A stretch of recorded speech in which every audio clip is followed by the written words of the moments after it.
तो घर में तो टीवी लगाए हैं, पर इधर उधर की बातें देखते हैं, मन को प्रभु में लगाना नहीं, तो फिर अशांति नहीं तो और क्या। अब जिसको देखो मोबाइल में लगा रहता है, जिसको देखो मोबाइल में लगा रहता है, 1 मिनट भी मोबाइल से अलग रहना पसंद नहीं है कि शांति से बैठकर भगवान का चिंतन कर रहे हैं, शास्त्रों का स्वाध्याय कर रहे हैं, ठाकुर जी की सेवा कर रहे हैं। मोबाइल में इतनी प्रीति हो गई कि अगर ठाकुर जी की सेवा होगी तो बगल में रखा रहेगा वो, और वो कुन्न कुन्न करता ही रहता है तो मन एकाग्र नहीं हो पाता ना ठाकुर सेवा में ना भजन में। तो देखो किसका मैसेज आया, देखो किसका। तो इसलिए नाम जप करो, भगवान की सेवा करो। जयदीप सिंह जी सूरत से। राधे राधे महाराज जी। महाराज जी आपके चरणों में कोटि कोटि दंडवत प्रणाम। महाराज जी श्री जी की कृपा से गुरुदेव आपको सुनने के बाद जीवन में बहुत परिवर्तन आया। महाराज जी मेरा सवाल है कि शास्त्रों में लिखा है कि कलयुग में मानसिक पाप का फल नहीं मिलता या पाप नहीं माना जाता, तो ये दुष्ट मन मानसिक पाप करवाता है महाराज जी, और बोलता है कि ये पाप कर्म तो है नहीं है। मैंने आपके लेकिन उससे मन गंदा तो होता है ना। जब हम गलत चिंतन करते हैं तो उसका दंड तो हमें नहीं मिलेगा, लेकिन हमारा मन गलत संस्कार से युक्त हो रहा है, गंदा हो रहा है, मलिन हो रहा है। फिर उसके द्वारा जो संकल्प बनेगा उस क्रिया को तुम रोक नहीं पाओगे। जब हम गलत चिंतन करते हैं तो हमारे अंदर उसके भोगने की इच्छा प्रकट होती है। ध्यायते विषयांस पुंसास संगास ते सुपजायते संगात संजायते कामा, फिर काम का प्रादुर्भाव होता है और फिर हम नष्ट हो जाते हैं। तो हमें पहले ही प्रक्रिया में जब हमारा गलत चिंतन मन कर रहा है उसी समय में राधा राधा राधा राधा और गलत चिंतन हमें रोकना है। हमें गलत चिंतन का दंड तो नहीं मिलेगा, लेकिन हमारा संस्कार गलत हो जाएगा, हमारा मन गंदा हो जाएगा। मन गंदा हो गया तो तन गंदा होने में देर नहीं लगेगी, और तन गंदा और मन गंदा तो फिर दुर्गति पक्की। इसलिए हमें राधा राधा, जिस समय हमारा मन गलत संकल्प करता हो, गलत चिंतन करता हो, उस समय यदि हम नाम चला रहे हैं तो हमारा मन पवित्र हो जाएगा। वो गंदी बातें जो चिंतन में बराबर चल भी रही हो, हम राधा राधा बोल रहे हैं तो बराबर गंदी बात भी चल रही, तो सब डिलीट होती जाएगी, वो सब नष्ट हो जाएगी, वो हमारे मन को गंदा नहीं कर पाएगी। नहीं तो जब हम गंदा चिंतन करेंगे तो गंदी क्रियाएं होंगी। गंदा चिंतन और गंदी क्रियाएं ये हमारी दुर्गति कर देगी। मानसिक पाप तो नहीं होते, लेकिन जो मन में हमारे आता है उसे रोकने की सामर्थ्य भी तो नहीं है, तो वही क्रियाएं होने लगेंगी। इसलिए बहुत सावधान रहिए, जब गंदा चिंतन चले तो नाम जप कीजिएगा। मितुल जी गुजरात से। श्री हरिवंश महाराज जी हमने अक्सर सुनते हैं कि सच्चा वैराग्य मन को सभी प्रकार के बंधनों से मुक्त करता है, पर क्या यह संभव है कि कभी कभी किसी व्यक्ति में एक प्रकार का अकारण भय उत्पन्न हो जाए जो उसे वैराग्य की ओर प्रेरित करे, लेकिन वो वैराग्य प्रेम या समझ से ना होकर केवल संसार के प्रति एक नकारात्मक प्रतिक्रिया हो? यदि ऐसा है तो इस भय जनित वैराग्य की प्रेम जनित वैराग्य में कैसे परिवर्तित किया जाए ताकि हमारे केवल भय का परिणाम ना होकर भगवत प्रेम की स्वाभाविक अभिव्यक्ति बने? इसमें नवधा भक्ति सहायक होगी। किसका प्रश्न है? इसमें नवधा भक्ति सहायक होगी। भगवान के परम पावन चरित्रों का श्रवण कथन, भगवान का नाम कीर्तन, भगवान का नाम जप, भगवत भाव से सबको सुख पहुंचाना। देखो किस बात से वैराग्य लेना है ये बात समझना है। गलत आचरण जो पाप है बस उससे हटना है। हमें पानी पीना है, हमें अन्न पाना है, हमें कपड़ा पहनना है, हमें समाज में रहना है, हमें समाज के व्यवहार से युक्त रहना है, जीना है। अच्छा मान लो जैसे कह दो आपकी बैरागी होकर बाबा जी, तो हम तो बचपन से हैं, आना पड़ा ना समाज में। जाने के पहले यहाँ से भगवान ने कि तुम्हें जो कुछ प्राप्त हुआ समाज को दीजिए और फिर आइए। तो समाज का स्वरूप भगवान का स्वरूप है, ये सब भगवत स्वरूप है। अगर हम इनसे नकारात्मक भाव रखेंगे तो हमें भगवान की प्राप्ति नहीं होगी। मैं सेवक सचराचर रूप स्वामी भगवंत, मेरा आराध्य देव सब रूपों में विराजमान, मैं सेवक हूं, ऐसी भावना से यदि चला जाए तो वैराग्य अपने आप शुद्ध भगवत प्रेम प्रकट कर देगा। अब जैसे वैराग्य में व्यक्ति के प्रति घृणा, तो घृणा और नफरत अशांति पैदा करती है। वो सच्चा वैराग्य नहीं। सच्चा वैराग्य है कि जैसे हम अपनी माँ के पास बैठते हैं तो हमें काम नहीं सताता। तो जननी सम जानहि पर नारी, धन पराये विषते विष भारी। संपूर्ण जगत की माताओं बहनों के प्रति पवित्र भाव हो, घृणा का भाव नहीं होना चाहिए। घृणा नफरत ये वैराग्य नहीं है। वैराग्य ये है कि हम उनके समीप रहते हुए भी गंदी वासना से युक्त न हो, और ये तभी हो सकता है जब हम भगवान का भजन करेंगे, पवित्र आहार पाएंगे, अच्छा संग करेंगे। कुसंग करेंगे, गंदा भोजन पाएंगे, गंदा चिंतन होगा, फिर गंदा व्यवहार हो जाएगा। इसलिए बहुत सावधान। जैसे लोग शराब पीते हैं तो अब उनकी बुद्धि भ्रष्ट हो जाती है, वो पवित्र संबंधों को भी दूषित कर रहे हैं। तो ये जो गंदे खाद्य हैं, गंदे पेय पदार्थ है और गंदा संग है, ये हमारी बुद्धि को भ्रष्ट करता है। और अच्छा सात्विक भोजन है, पवित्र प्रेय है और हम साधु संग करें तो ये हमारी बुद्धि को शुद्ध करता है। और शुद्ध बुद्धि सही निर्णय करती है, अशुद्ध बुद्धि गलत निर्णय करती है। तो वैराग्य का मतलब घृणा करना नहीं है। हम तो समझे थे त्याग का मतलब होता है कि सबसे नफरत करके एक अकेले अपने शरीर से प्यार करो, दूसरे शरीर से नफरत करो, तो वही भावना बन। नहीं नहीं, बिल्कुल नहीं। वैराग्य तो इससे लेना है, इससे हो गया तो सबसे वैराग्य हो गया। गंदगी का घर तो अपना शरीर है। तो अपने खुद का शरीर का भाव कैसे छूटेगा? नाम जप करो, भगवान की आराधना करो, तो देहाभिमान नष्ट हो जाएगा। हर स्थिति में आनंद बना रहेगा। अब जैसे हमारा शरीर है, ये हमारे लिए एक कपड़ा है, मैं नहीं हूं। तो शरीर का राग तभी मिटेगा जब डट के भजन करोगे, पवित्र भोजन करोगे, पवित्र संग करोगे, तभी होगा। नहीं तो अपवित्र भाव में शरीर राग पुष्ट होता है। देखो कितना शरीर राग लोगों का पुष्ट है कि अपने शरीर के पोषण के लिए दूसरे शरीरों को खा रहे हैं। मुर्गा, बकरा, गाय, भैंस, कुछ नहीं बच रहा, सब खाए जा रहे हैं। किस लिए? शरीर के लिए ही तो, शरीर राग के लिए। यदि शरीर राग नष्ट हो जाए तो सच्चा वैराग्य है। दूसरों से वैराग्य करना तो सरल है, लेकिन अपने शरीर से वैराग्य करना सही वैराग्य है। फिर मन सहज अपनी प्रेम प्रीति में लग जाता है। हाँ, भगवान का भजन, खूब नाम जप करो, भगवत आराधना करो, बस पवित्र भोजन होना चाहिए। जैसा जाए अन्न वैसा बने मन, और जैसा पियो पानी वैसी बने वाणी। हाँ, देखो ना, शराब पीते तो वाणी बदल जाती है कि नहीं बदल जाती है? तो इसलिए खान पान सही रखो। एकता दीवान जी। राधे राधे महाराज जी। महाराज जी, मनुष्य को प्रशंसा या निंदा में कैसा स्वभाव रखना चाहिए? सम मान निरादर आदर ही। मान में और अपमान में और प्रशंसा में और निंदा में समान भाव जो रखता है वही महान उन्नति को प्राप्त होता है। प्रशंसा में जो फूल जाता है और निंदा में जो दुखी हो जाता है वो साधारण मनुष्य है। जो प्रसन्नता निंदा में भी और सम्मान प्रशंसा में भी, एक प्रसन्नता भगवान की दिखता है। भगवान की इच्छा है प्रशंसा हो रही, भगवान की इच्छा है निंदा हो रही। जब निंदा हो तब ये देख लेना चाहिए कि जो निंदा हो रही है वो दोष हम में तो नहीं है, तो हमें पहले चेक करना है अपने को। अब अगर उत्तर आया अंदर से नहीं तो हमें प्रसन्न रहना चाहिए, वो उसका स्वभाव है। भगवत प्रेरित निंदा कर रहा है, अब हमारी कोई प्रशंसा कर रहा है तो हमें देखना चाहिए कि हम में कोई सद्गुण नहीं था। अगर कोई सद्गुण है वो भगवान का दिया हुआ है, तो ये प्रशंसा भगवान की हो रही है, मेरी नहीं। प्रशंसा स्वीकार करने से अभिमान पुष्ट होता है, इसलिए प्रशंसा स्वीकार न करें। और निंदा होने से अभिमान नष्ट होता है, इसलिए निंदा को माने कि भगवान से प्रेरित होकर हमारे अभिमान का नाश करने के लिए भगवान निंदा करा रहे हैं। शांत भाव से संतों ने तो कहा, निंदक नियरे राखिए आंगन कुटी छवाए, बिना साबुन बिना पानी निर्मल करे शोभाए। अगर कोई निंदा हमारा कर रहा है तो हमारे पापों को नष्ट कर रहा है, हमारे दुखों को नष्ट कर रहा है। इसलिए पहली बात तो समान भाव रखे, और दूसरी बात यह प्रशंसा भगवान की और निंदा अपने अभिमान को नष्ट करने के लिए स्वीकार करे, तो बहुत अच्छा लाभ प्राप्त होता है और भगवान की कृपा से वो अच्छा आध्यात्मिक आदमी बन जाता है। अमित जी, गुरुग्राम से। महाराज जी, क्या मुक्ति हेतु ये अधिक उपयुक्त है कि इंसान अपने पुराने कर्मों का पूर्ण रूप से फल इसी जन्म में ज्यादा से ज्यादा भोग ले? देखो, ज्यादा से ज्यादा और कम से कम भोग ही नहीं सकता, क्योंकि शरीर बनने के समय एक निर्णय लिख गया, उतना ही भोगना है, चाहे सुख हो चाहे दुख हो। अब जो हमारा संचित गोदाम जमा है कर्मों का, जिसे संचित कर्म कहते हैं, वो तपस्या के द्वारा, ज्ञान के द्वारा भस्म किया जाता है। वो साधारण तपस्या से भस्म नहीं होता। जब निरंतर भगवान का भजन करे, ब्रह्मचर्य से रहे, पवित्र आचरण, तो वो गोदाम भस्म होगा। और जो नए कर्म हम कर रहे हैं वो भगवान को अर्पित करें, पवित्र कर्म, तो ये हमको बांधेंगे नहीं। और जो प्रारब्ध शरीर रचना हो गई उसे भोग लेते वो मुक्त हो गया। संचित को भस्म करके, क्रियमाण को निष्फल करके प्रारब्ध को जो भोग लेता है वो मुक्त पुरुष हो जाता है। समझ रहे हो आप? दीप चंचल जी।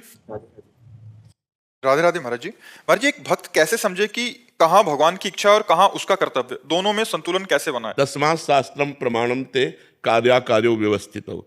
यदि शास्त्र सम्मत इच्छा है तो भगवत प्रेरित है, यदि शास्त्र विरुद्ध है तो काम प्रेरित है।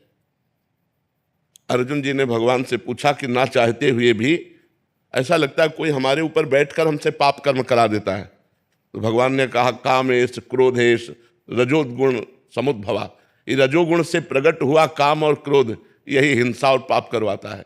तो काम प्रेरणा से धर्म विरुद्ध आचरण की प्रेरणा होगी और राम प्रेरणा से धर्म युक्त आचरण की प्रेरणा होगी, ये पहचान है।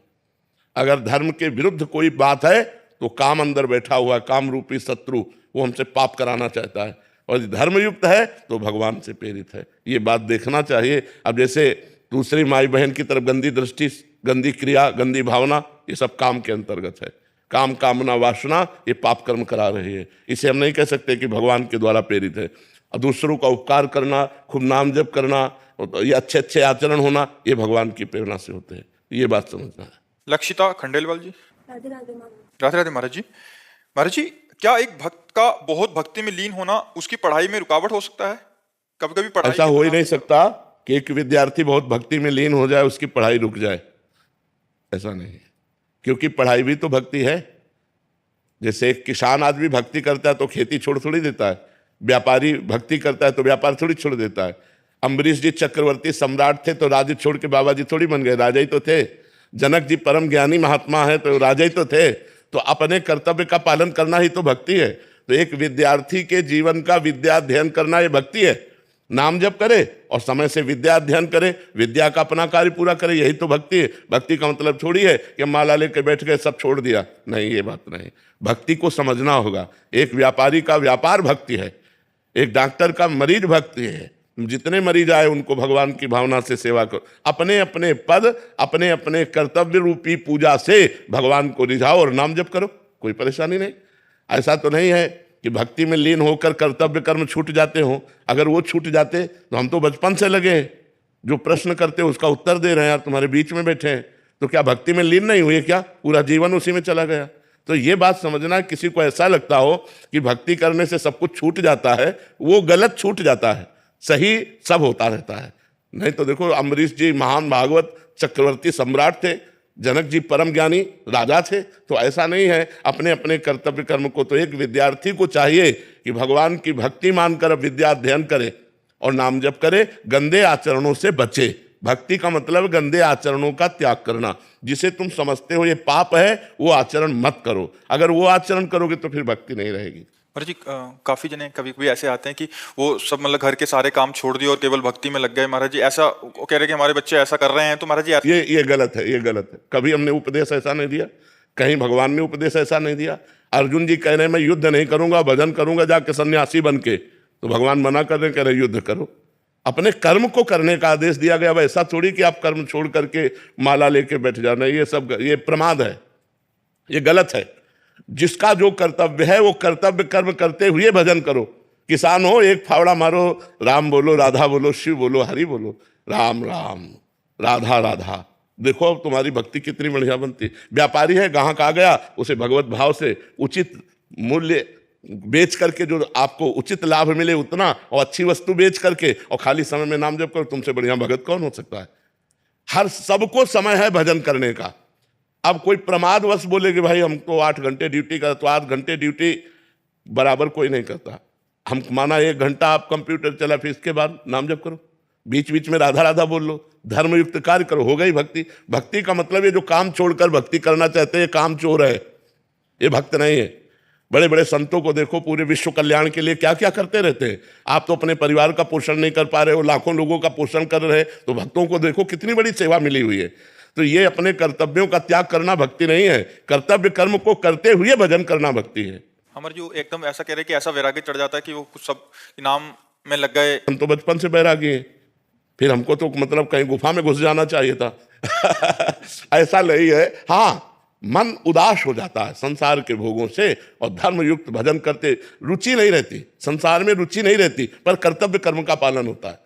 अब जैसे हमसे रुचि पूछी जाए कि आपकी रुचि क्या है, तो हम यही कहेंगे कि हमसे 24 घंटे में कोई ना मिले, ये मेरी रुचि है। लेकिन मुझे जो कर्तव्य कर्म मिला है, तो देखो बीमार है, लेकिन हम समय दे रहे हैं कि हमारा ये समय एकांतिक का है, हम ये समय पूरा करके ही जाएंगे। एकांतिक पूरा होते ही डायलिसिस में जाएंगे, पर हम एकांतिक करके जाएंगे। तो हम अपने कर्तव्य कर्म को छोड़ दें, ऐसा नहीं, अपने कर्तव्य कर्म में डटे हुए हैं। हाँ, वैसी परिस्थिति आ जाए कि आवाज़ें नहीं निकल रही, बैठे ही नहीं जा रहा, तो बात अलग है जी। पूजा वर्मा जी, दुबई से। राधे राधे महाराज जी। महाराज जी, आज के समय में नाम जप को और कैसे बढ़ा सकते हैं महाराज जी? क्या केवल नाम जप से श्री राधा रानी की प्राप्ति हो सकती है? पक्का केवल नाम जप से हो सकती है। नाम से बढ़कर कोई तपस्या नहीं, नाम से बढ़कर कोई ज्ञान नहीं। यज्ञानाम जप यज्ञोष्मी, भगवान कह रहे हैं यज्ञों में सर्वश्रेष्ठ यज्ञ कौन है? जप यज्ञ।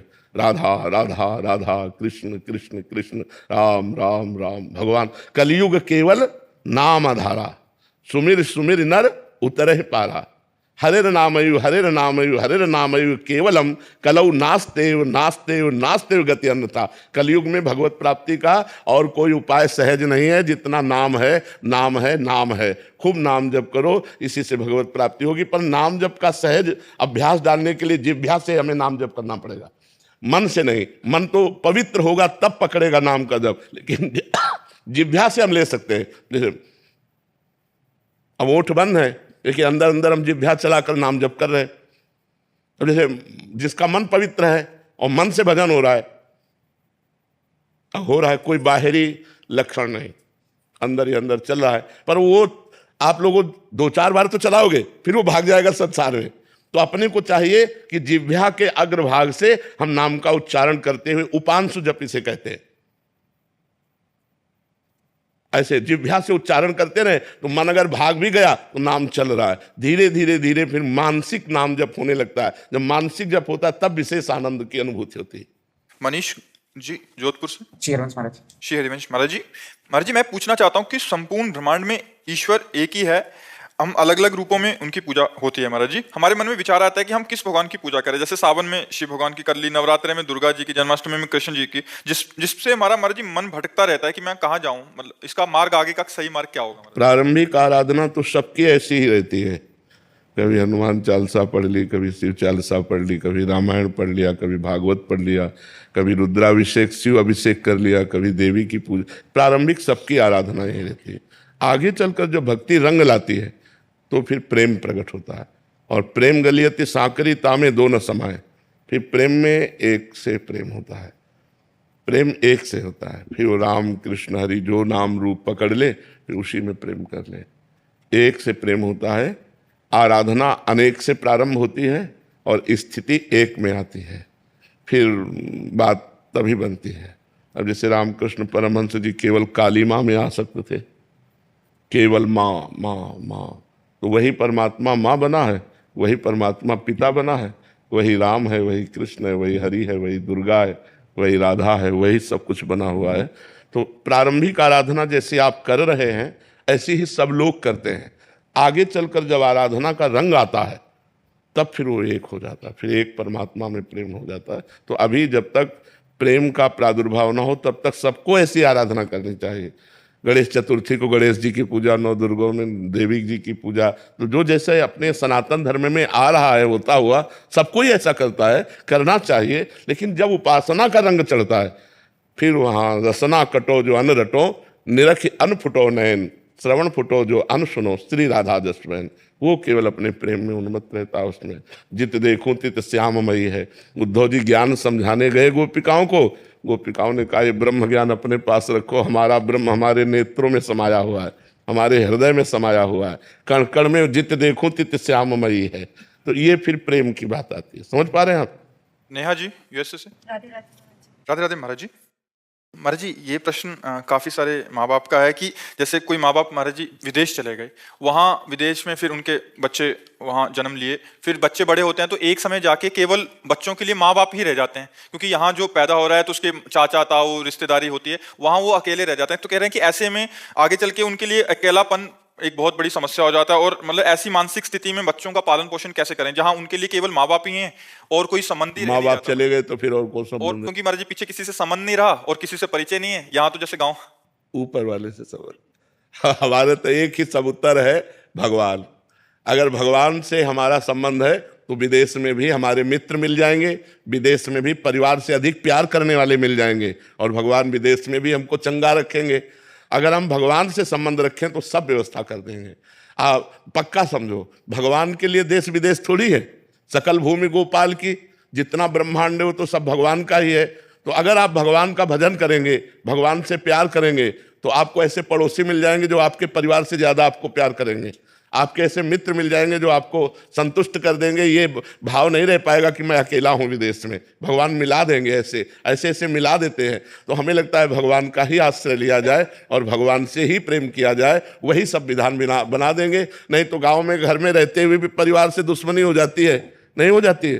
तो अब उस बात को कैसे, मान लो वो विदेश में तो अकेले हैं अपने देश से, लेकिन अपने घर के ही सगे भाई भाई में बैर हो जाता है, वो उसको देखना भी पसंद नहीं करता, तो उसका हित क्या करेगा। तो जहां भगवान नहीं, भगवान की भक्ति नहीं, भगवान का प्रेम नहीं, वहां शांति कहीं नहीं है। इसलिए भगवान से जुड़ो, भगवान से प्रेम करो, तो विदेश में भी ऐसे मिला देंगे जो परिवार से अधिक प्यार करने वाले होंगे। मोनिका जी, महाराज जी दुबई में रहते हैं तो कह रहे हैं कि जैसे आपसे महाराज जी भारत देश का मैं सुना महाराज जी, तो फिर ऐसा लगता है कि ऐसे पावन भूमि को छोड़ के हम विदेश में रह रहे हैं और फिर लगता है कि वहां से छोड़ के यहाँ आ जाएं, तो फिर एक दूसरा डर ये होता है कि यहाँ आके कहीं परिवार और माया में आसक्त हो गए तो जो थोड़ा बहुत भजन वहां हो रहा था वो भी ना हो। तो महाराज जी ऐसे में क्या करना चाहिए? भगवान के आश्रित हो जाना चाहिए। वो दुबई में रखे तो ठीक, भारत में रखे तो ठीक। आप चिंता नहीं मत करो इस बात की, जहां हो वहां कमाओ और भगवान का भजन करो और भगवान के ऊपर छोड़ दो कि जहां रखोगे वहीं रहूंगी, जैसे आप रखोगे वैसे मैं रहूंगी, कोई समस्या ही नहीं है। हमें चिंता नहीं करनी कि वो हमें भारत में रखें या विदेश में रखें। अगर वो हमें विदेश में रखकर भजन करा रहे हैं तो जय हो आपकी, अगर वो अपने देश में ला रहे हैं तो जय हो आपकी। वो आजकल मोबाइल का जमाना है, घर बैठे सत्संग सुन सकते हो। जो वृंदावन में यहाँ हो रहा है वो पूरे विश्व में कहीं किसी